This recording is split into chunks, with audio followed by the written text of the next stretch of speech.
우리 한번 따라합니다. 주께 받은 것으로 주께 드렸을 뿐입니다.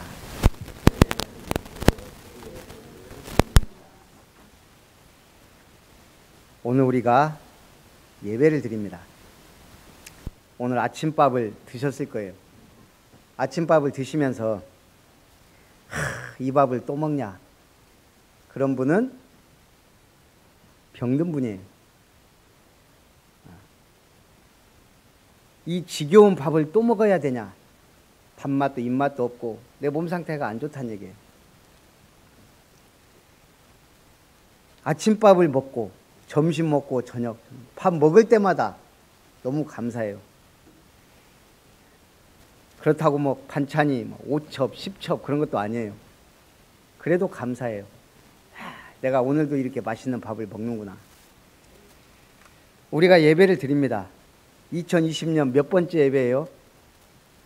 주일 대예배로 여러분들이 잊어버릴까봐 주보에 맨날 써놓잖아요. 제8권 46호 46번째 주일 예배예요.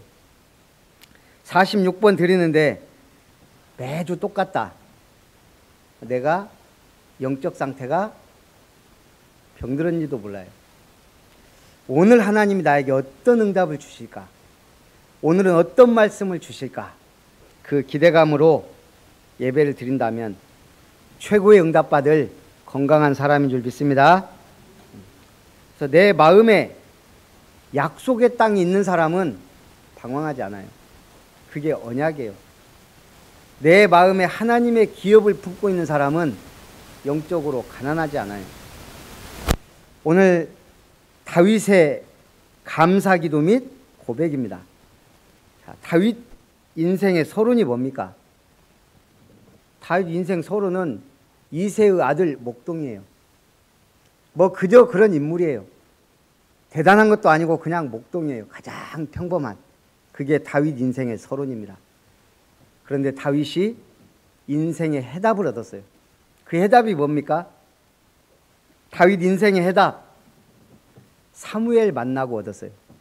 사무엘이 뭔 얘기 했겠어요? 한 단어로 왕이 아니에요. 언약궤예요. 언약궤. 인생의 해답은 언약궤예요. 다윗이 그걸 마음에 품었어요. 다윗 인생의 응답은 뭡니까? 그때부터 모든 과정이 응답이에요.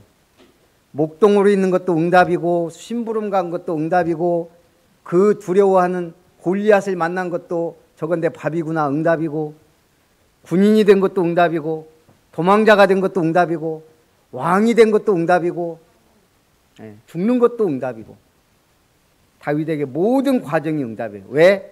답 나왔기 때문에. 다윗 인생의 결론은 뭡니까?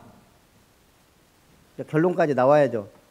다윗 인생의 결론은 성전이에요. 해답은 언약궤지만 결론은 성전이에요. 과정은 응답이에요. 우리 인생도 똑같아요. 저는 제일 큰 은혜와 자부심이 뭐냐? 그리스도 바르게 알았다는 것. 언약의 백성이라는 것. 언약이라는 단어 속에 모든 게 다 들어있습니다. 언약 속에 뭐가 들어있어요? 그리스도. 언약 속에 뭐가 들어있어요? 세계복음화. 언약 속에 뭐가 들어있어요? 성전. 언약 속에 모든 게 다 들어있는 거예요. 실패도 성공도 그 속에 다 들어있어요.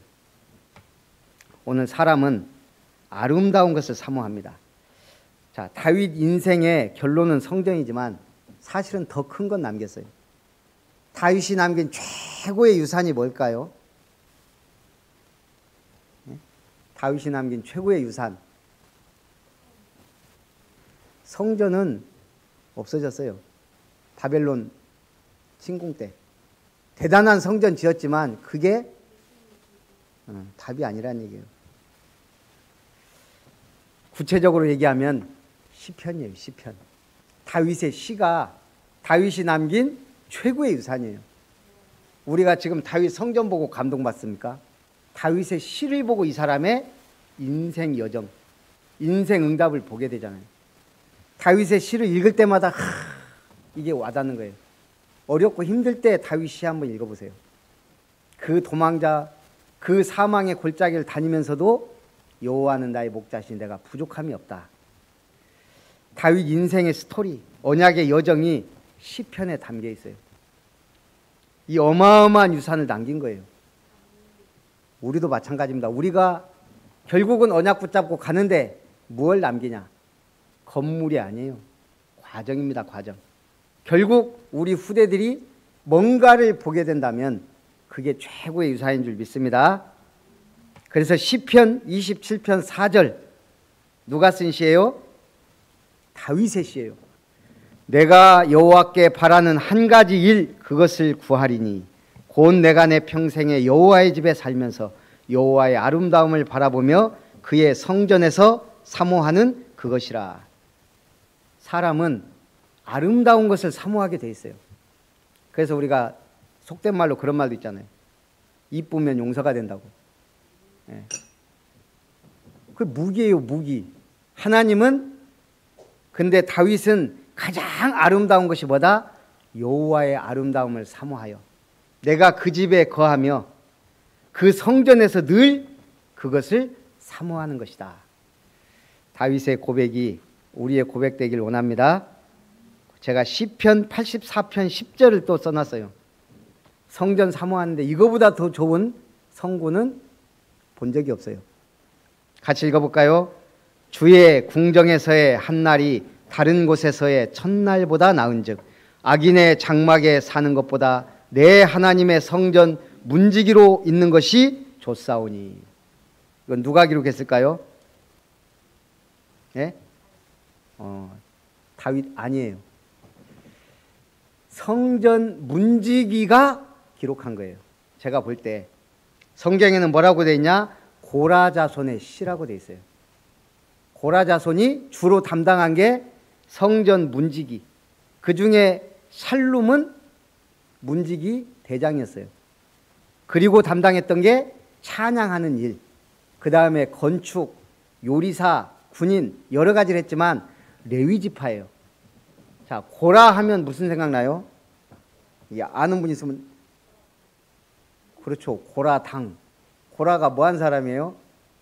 민수기 16장에 모세 대적하다가 땅이 삼켜서 죽은 사람이에요. 그런데 오늘 고라 자손의 씨는 이렇게 성전을 사모하는 후손들이 있었다는 얘기예요. 고라가 레위지파 고앗 자손입니다. 민수기 16장에 모세를 대적하여 죽는데 그냥 죽는 게 아니고 하나님의 진노로 땅이 입을 벌려 그 온 가족과 재물이 다 들어가 버려요. 그러면 고라 후손은 없는 거예요. 그런데 살아남은 자가 있어요. 이거를 한 두 가지 정도로 봅니다. 첫째는 아이들이 너무 어려서 그때 친척들이 데리고 있었거나 아니면 성인인데 아버지가 잘못한 걸 알고 그 뜻을 따르지 않았거나 둘 중에 하나예요. 아버지가 모세를 대적할 때 반대했다면 대단한 렘넌트인 거고 너무 어려서 아무것도 몰랐다면 하나님의 은혜로 살아남은 자고 자기 조상에 대해 할 말이 없는 사람이에요. 그런데 이들이 쓴 시를 보면 너무너무 성전을 사랑하고 사모해요. 뭘 봤을까요? 조상들의 실수를 반복하지 않겠다는 교훈을 얻었다고 생각합니다. 저는. 그렇기 때문에 그 중에 노래하는 자 헤만이 있고 사사 사무엘이 고라자손의 후손이에요. 샬룸, 문지기, 두목이 고라자손의 후손입니다. 그래서 이런 인물들이 나온 겁니다. 우리 신앙생활에 다윗 같은 렘넌트 한 명 나온다면 사실은 우리는 성공한 거예요. 다 죽어도 무디 같은 전도자 한 명 나왔다. 아름다운 교회에서 그걸로 우리는 모든 게 다 실수도 만회되는 겁니다. 그래서 렘넌트 운동하는 거예요. 큰 교회 세워놓고 렘넌트 한 명 제대로 없다? 하나님이 볼 때는 가치 없는 거예요. 그래서 우리의 인생 결론은 성전이 아니고 과정입니다. 언약의 여정이 응답인 줄 믿습니다. 그래서 오늘 본론은 다윗의 감사기도입니다. 하나님의 절대 주권을 확신하라. 자, 하나님의 절대 주권 확신하려면 뭐 해야 돼요? 하나님을 믿어야 돼요. 진짜 하나님을 믿으면 말과 행동이 달라져요. 100% 하나님을 믿는 사람의 말과 따라하는 사람의 말과 믿기는 믿는데 행동은 다른 사람의 말 달라요.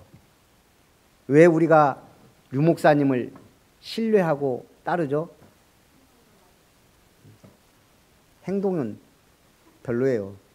내가 잘 모르겠지만 들리는 소문에 사모님한테 욕도 하고 다 그런다 그러더라고요. 류 목사님의 말씀이 현장에서 응답받은 것이 왔기 때문이에요. 인격이 훌륭하다라고 할 수 있지만 저는 모르겠어요. 왜 우리가 류 목사님 따라요? 이 많은 목사님들이 언약이 확실해요. 그리고 현장에서 받은 메시지예요. 그러다 보니까 미래가 보이는 거예요. 지금 한국 드라마 인기가 고공비행 중입니다.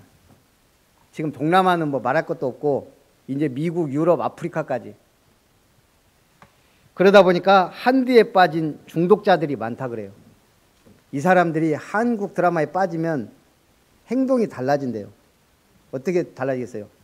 주인공처럼 자기도 모르게 행동하고 말한다는 거예요. 남자친구가 한국 드라마에 나온 것처럼 로맨틱하지 않으면 멋이 없다는 거예요. 자기도 모르게 냉장고에 김치가 있다라는 거예요. 말이 딱 무슨 놀라운 일이 생기면 오마이갓 이래야 되는데 아이고가 나온대요. 아이고. 또 엄마가 맛이 어떠냐 물어보면 한국말로 진짜 맛있어요라고 답이 나온다는 거예요. 한국 드라마에 빠진 사람들. 거기다가 누가 짜증나게 할 때 헤이 이랬던 사람들이 아 진짜 이러고요. 야 그러고 힘내라 그럴 때 파이팅. 한국 드라마에 빠진 사람들. 그러면 외국 사람들은 누가 싸우냐 그래요. 행동도 바뀝니다. 좋아하는 사람을 밤늦게까지 초대해서 같이 식사하고 이런 문화가 되어가더라는 거예요. 자기도 모르게 한국에서 오래 산 사람들은요. 미국, 유럽 가면 거기는 거실을 신발 신고 다녀요. 자기도 모르게 신발 벗고 들어간대요. 거실. 그리고 가족들이 신발 신고 다니는 거 보면 너무 더러워 보인대요. 이게 이제 보이는 거예요. 한국 드라마에 빠지면 자기도 모르게 변한다. 이 말이죠. 우리가 진짜 하나님의 주권 믿으면 말과 언어, 행동이 바뀌어요. 사람 본질은 안 바뀌는데 또 바뀐다니까요. 오늘 다윗의 고백입니다. 여호와여 위대하심과 권능과 영광과 승리와 위엄이 다 주께 속하였나이다. 모든 것이 다 주께 속했습니다. 천지에 있는 것이 다 주의 것이로소이다. 우리가 먹는 과일 같은 야채 중에 토마토가 있어요. 토마토 먹으면 죽어요, 안 죽어요? 토마토에 독이 있을까요, 없을까요? 우리가 잘 모르는 사실이에요. 토마토에는 토마틴이라는 독이 있어요. 천연 독소가 포함되어 있습니다. 이게 주로 토마토 줄기나 잎에 많이 들어있는데 익은 토마토 속에도 소량이 들어있대요. 그래서 토마토 많이 먹으면 죽는데요. 근데 어느 정도 많이 먹어야 죽냐? 4톤. 그러니까 4톤 먹기 전에 배 터져 죽을 건데 어쨌든 토마토 속에도 독이 있다는 거. 저도 이걸 우리가 어떻게 알겠어요? 과학자들이 밝혀내니까 알죠. 우리가 모르는 게 너무 많아요. 하물며 우리가 하나님을 안다는 거는 100만 분의 1, 1000만 분의 1, 100억 분의 1일지도 몰라요. 그러니까 하나님이 얘기하는 거예요. 나 좀 믿어줘라. 그게 하나님의 절대 주권입니다. 토마토를 하루에 4톤 먹으면 죽습니다. 적당히 드십시오. 오늘 중요한 걸 알려준 거예요. 다음 뉴스에 나온 내용이에요. 주는 높으사 만물의 머리이심이니라. 부와 귀가 주께로 말미암고. 부자 되게 하는 거 누구 손에 있다? 귀하게 되는 거 누구 손에 있습니까? 우리 집사람이 저 결혼해서 한 번씩 하는 말이 있어요. 나 고상하게 살고 싶은 여자야. 근데 저 만나서 고상하지 않을 때가 많아요. 그걸 보고 팔자, 그걸 보고 운명이라 그래요. 그런데 복음의 능력이 들어가면 그게 바뀌어요. 제가 솔직히 단언컨대 저 사람 저 안 만났으면 늘 꺽꺽거리면서요. 이 소화 안 돼가지고 늘 병원 다니다가 환장하고 미쳐갖고 어떻게 살았을지 눈에 보여요. 저처럼 이렇게 모든 걸 이해하고 넓은 마음의 사람 만나서 저 정도지. 그것도 하나님의 은혜이자 주권이에요. 이미 되어진 일은 감사하면서 가야 돼요. 뭐가 중요해요? 오늘이에요. 시간표. 지금이 제일 중요해요. 주는 도푸사 만물의 머리예요. 미국의 한 남성이 마약 중독자가 돼가지고요. 교도소를 들락거리다가 교도소를 나오니까 갈 데가 없잖아요. 폐지를 죽고 살았어요. 그러다 어느 날 이 공사판에 시멘트 통에 폐지가 이렇게 떨어졌는데 비 오고 난 다음 날 보니까 단단하게 굳어 있는 걸 본 거예요. 이 사람이 그 폐지로 벽돌을 만들었어요. 친환경 벽돌. 미국 친환경 대회에서 준우승을 했어요. 소문이 나는 거예요.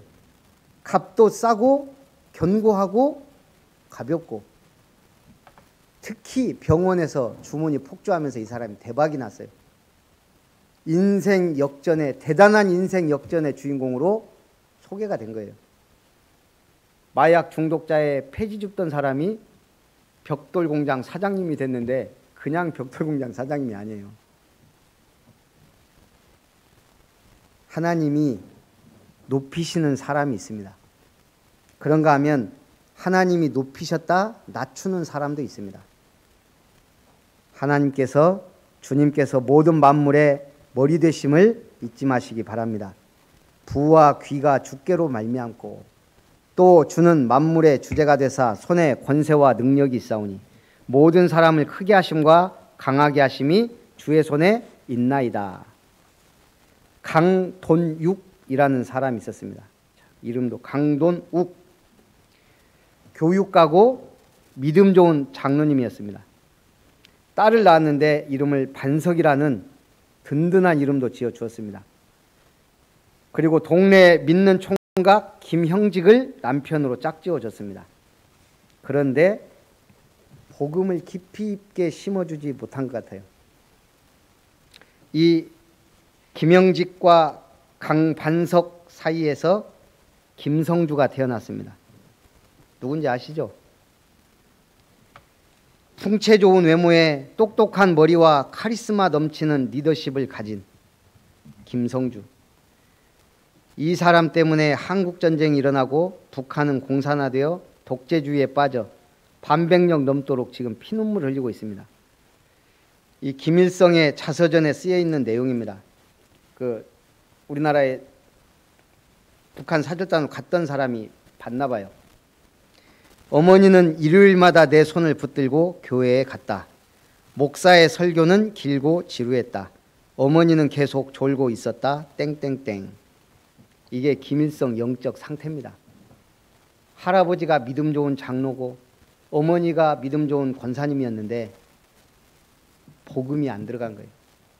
종교 생활이 그래서 무섭습니다.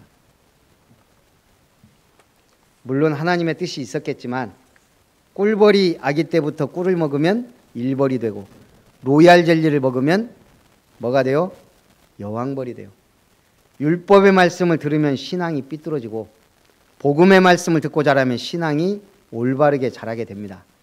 두 번째, 즐거운 마음으로 주께 드렸습니다. 나와 내 백성이 무엇이기에 이처럼 즐거운 마음으로 드릴 힘이 있었나이까. 제 신조는 그래요. 신앙생활은 행복하고 즐거워야 된다고 생각해요. 그리고 뭔가 확실한 꿈이 있으면 그 신앙생활은 성공합니다. 확실한 언약과 비전, 꿈이 있고 내가 기도가 할 수 있다면, 내가 즐겁고 행복한 신앙생활을 누릴 수 있다면 그 결론은 다윗처럼 응답받을 수 있습니다.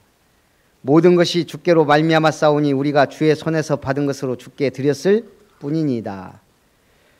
우리 하나님 여호와여, 우리가 주의 거룩한 이름을 위하여 성전을 건축하려고 미리 저축한 이 모든 물건이 다 주의 손에서 왔사오니 다 주의 것이니이다.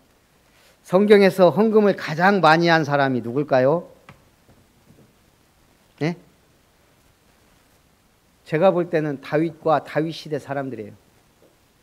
다윗부터 온 국민이 즐거이 드렸다 그랬어요. 그 액수가 어마어마했을 거예요. 오지겠으면 그만 가져와라고 선포할 정도로. 그런데 그보다 더한 헌금을 한 사람이 있어요. 성경에. 누굴까요?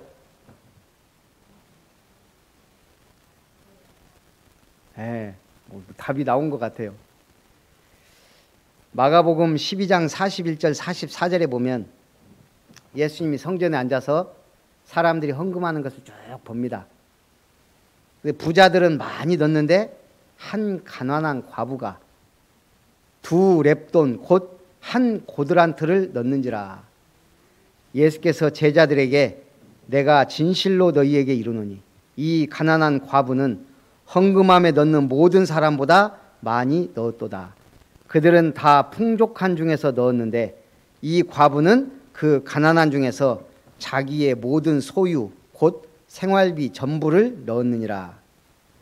제가 볼 때 예수님께 칭찬받은 최고 헌금 많이 한 사람, 이름도 없어요.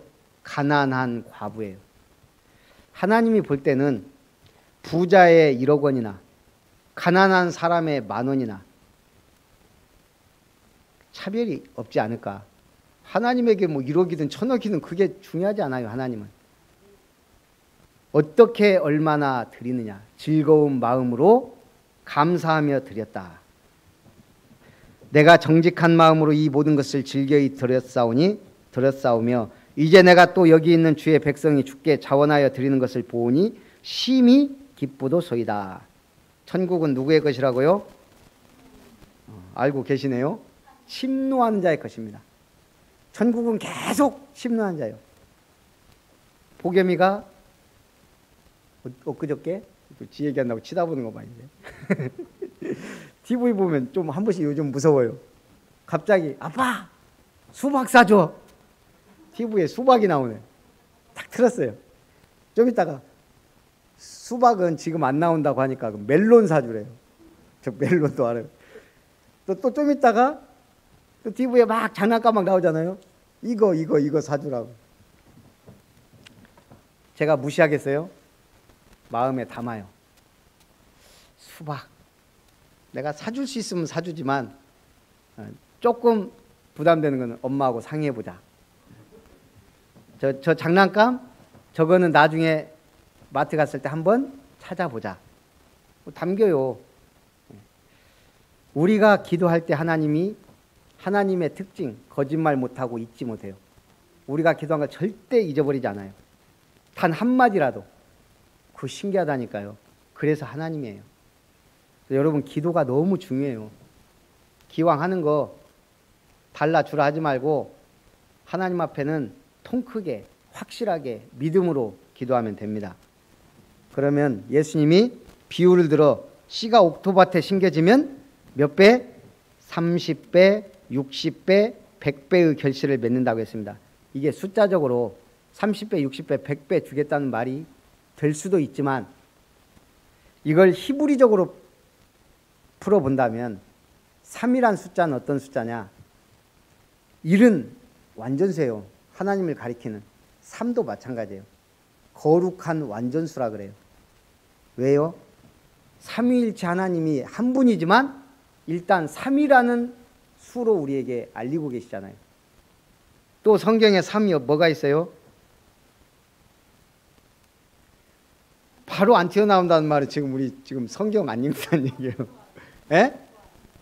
3일 만에 부활하셨어요. 또 새 절기, 방주가 3층,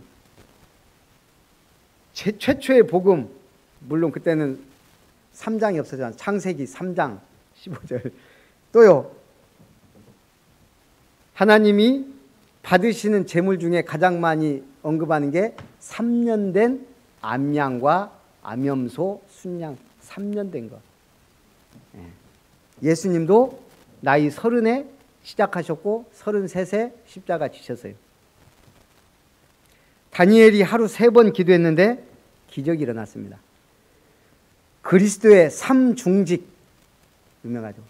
이 3과 10이란 말은 쌓이다는 말이에요. 딱 30이라기보다는 거룩하고 완전한 하나님이 쌓고 주신다는 게 30이에요. 60은 6이라는 숫자는 성경적으로 그렇게 좋은 숫자는 아니에요. 왜? 6은 불완전수예요. 7이라는 완전수에 하나가 부족해요. 그래서 우리가 악마의 수를 뭐라 그래요? 666이라 그래요. 육자가 재수 없는 육자가 3개나 있어서.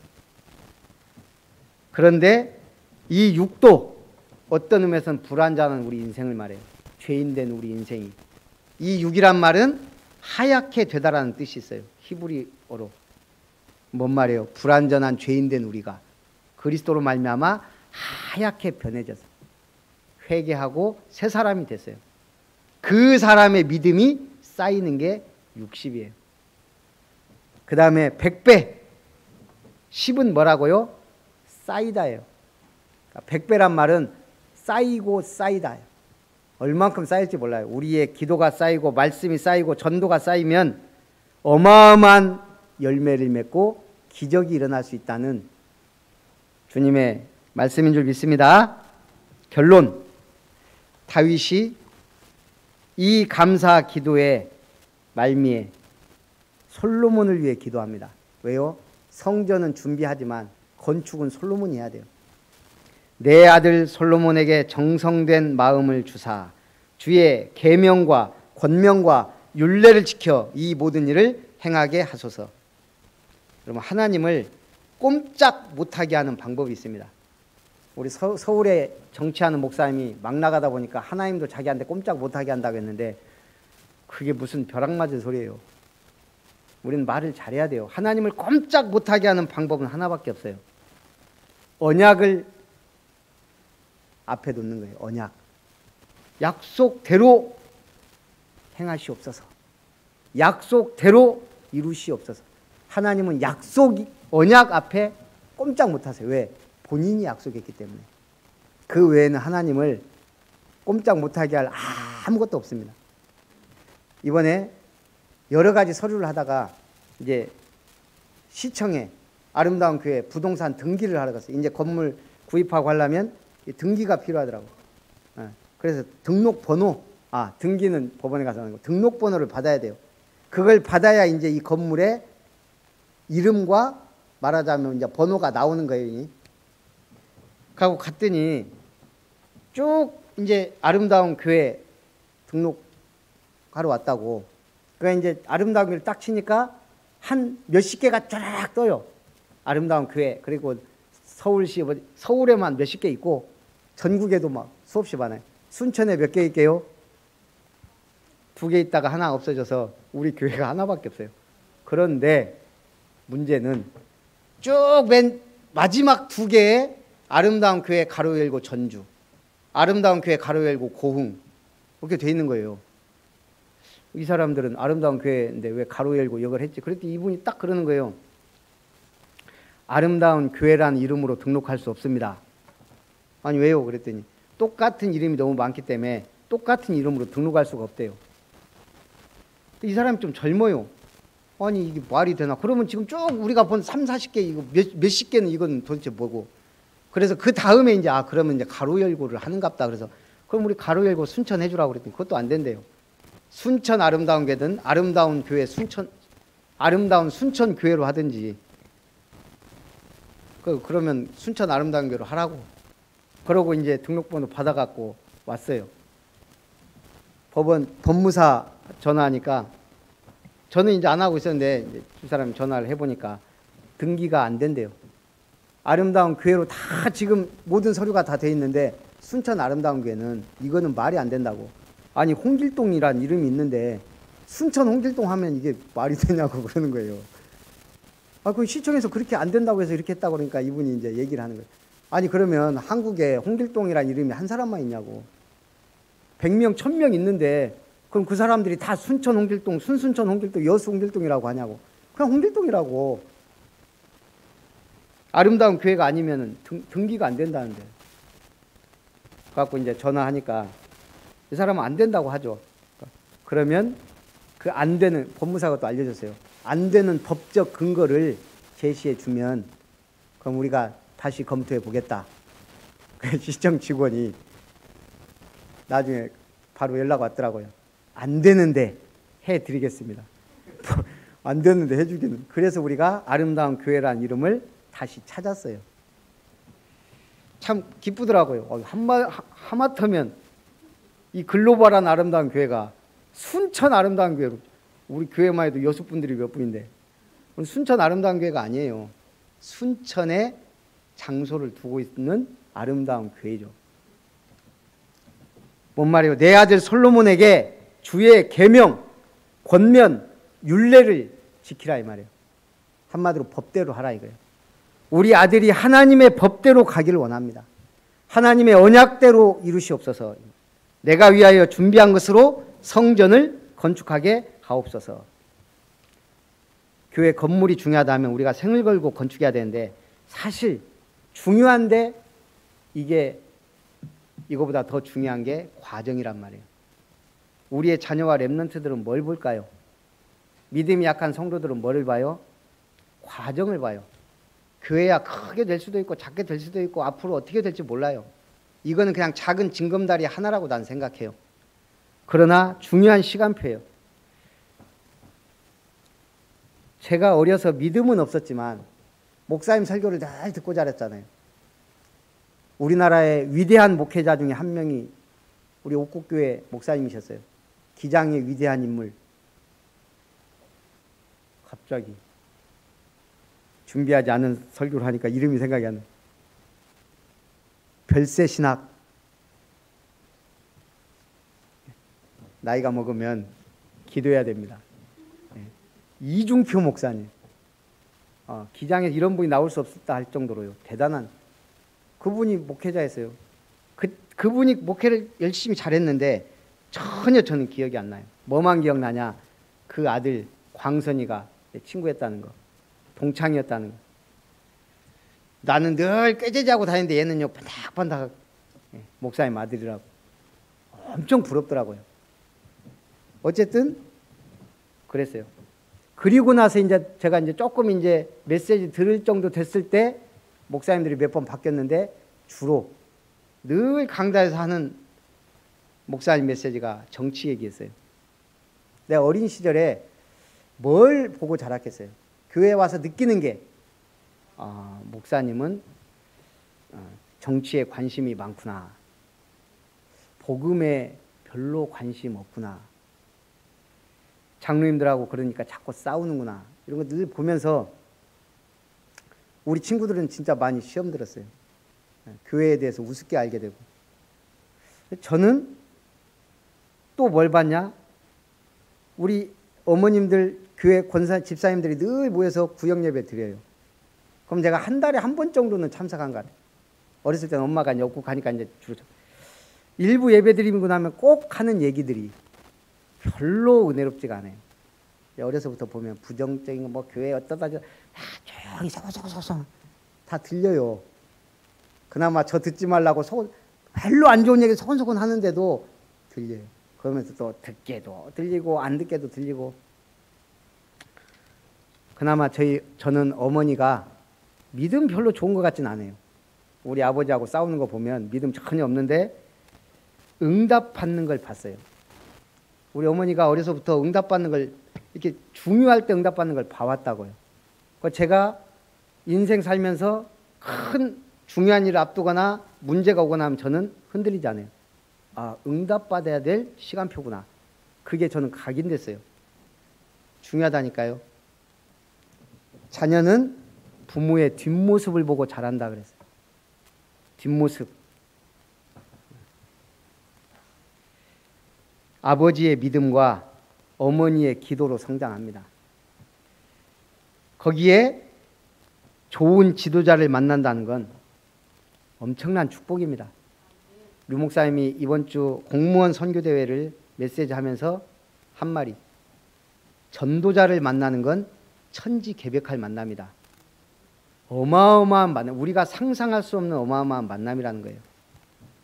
그래서 우리가 전도자다 자신 있게 말할 수 없지만 전도의 방향을 맞추고 가자는 얘기예요.